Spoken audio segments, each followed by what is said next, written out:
I don't have a statement. All right, we'll have our assistants walk around the room. Please raise your hand, identify yourself and the outlet you represent, and ask your question. Carter, my name is Brendan. I write for Onward State. Back when you came into Penn State on that first day, if Kale would have told you that at the end of it all you would have been a 5-time national champion with your last one in a new weight class against a defending national champion, especially on a team with 10 All-Americans in one season, what would you have said? I would have said you're damn right. Next question.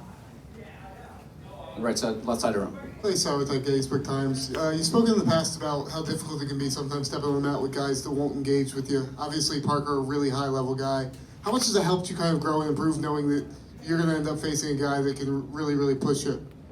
Yeah, I mean, I think that's one of the really blessings that, of going to Penn State University. You have really high-level guys. One of my old teammates, he wrestled him a few times, and he beat him for a national title. So we have almost every single look in the room possible. And obviously, we have the greatest wrestler of all time in Coach Cale Sanderson. So, and all of our coaches, too. So I just think having that alone I think that piece alone already separates you, and then add in everything else, and just kind of, you got to go out there and have the will to win.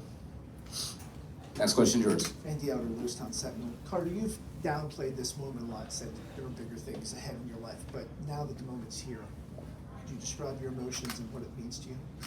Yeah, I mean, it means a lot to me, but it's for me, I mean, I never want to downplay the moment, but I mean, it's always cool, but one thing that Coach Cale really instills in us is that this is all just preparation for the next thing, you know what I mean?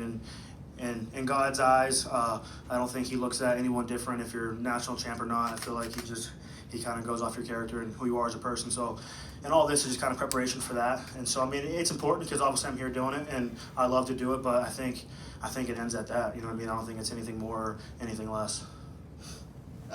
Carter, Evan Smith, the Daily Collegian. You said you're obviously not done wrestling, but you are now done wrestling in the NCAA. What do you want your legacy to be on the league and the team Penn State Nittany Lions?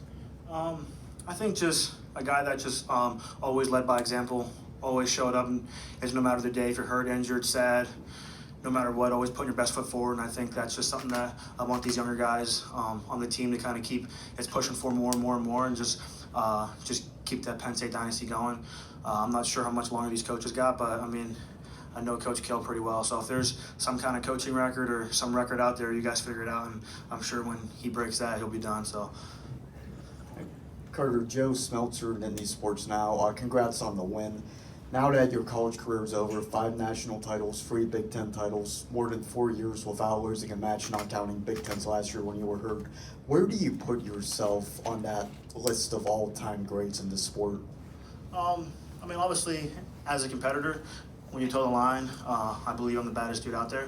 But in real terms, I mean, just Coach Cale Sanderson. I mean, I think it's one thing to go out there and do it, but I think it takes a whole nother level of understanding and knowledge, things like that, to get other people to do what you know how to do. And he coached a 4-time Penn State champ, an Olympic champ. I mean, he's coached everything that he's done. So when you're able to replicate that, I mean, I think that's something that's going to live on forever. You know, where something that 5 national titles, I feel like something like that, it comes and it goes, but he really marked this thing. So I think he's the greatest of all time.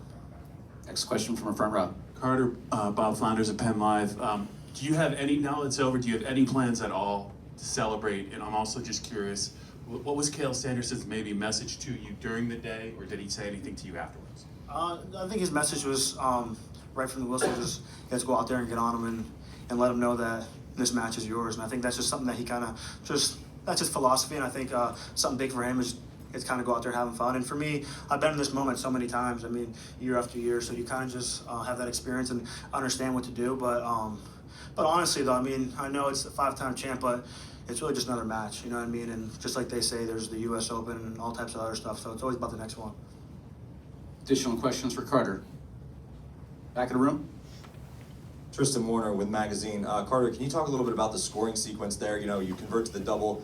He grabs that ankle. You have to worry about him going for that leg pass, but also maybe a stalemate if he holds onto that ankle too long. Yeah. How were you able to convert that shot? It wouldn't have been a stalemate because when I had him in a double leg, I kind of I heard Coach Casey yell, "It's danger." So then when he said that, I was, oh wow, like I forgot about that. So then I peeked over my shoulder and I saw that his back was close to the mat. So then at that point, I started threatening danger more. So the ref started counting danger, and then that kind of made him adjust his hips and balance a little more. Then as soon as he shifted, that's when I made the adjustment and got the takedown. So, but as far as like it's a leg passing sequence. I mean, that's wrestling. I mean, I've been in those positions, so just kind of it's just.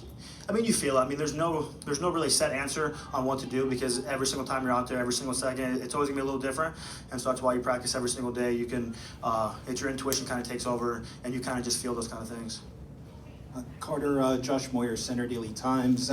You said before you don't get, this is just another match. By the same token, you've done something today that nobody else has done. How has that mindset, not trying to get too high or putting too much pressure on yourself, helped you during your career and helped you get to where you are? And also, why weren't you out there for the parade of All-Americans? So the first question, you said, what was your first question? Sorry, I'm asking too many here, but I'm just curious. You said you treated this like any other match. Oh, yeah. But for a lot of people, yeah. Yeah, so I think it just, I mean, it is another match. I mean, I think we all have jobs and roles, and your guys' jobs and roles is to make stories and hype things up, and so that's your job, and my job is to go out there and perform. So my job isn't necessarily your job, so your guys is to hype it up, but a guy like me, you're not going to hype up. You know, I stay focused on the task at hand, and so I do my job, and that's kind of what I'm out there to do. And that's just what it is. And as far as the other question, as far as the Parade of Champions, I mean, that was the first matchup. I mean, I'm not sure why ESPN elected for the 184-pound match to be the first one. I mean, you have a guy going for his 5th title, and you have the reigning champ. And I think whoever wins that match is the Hodge Trophy winner.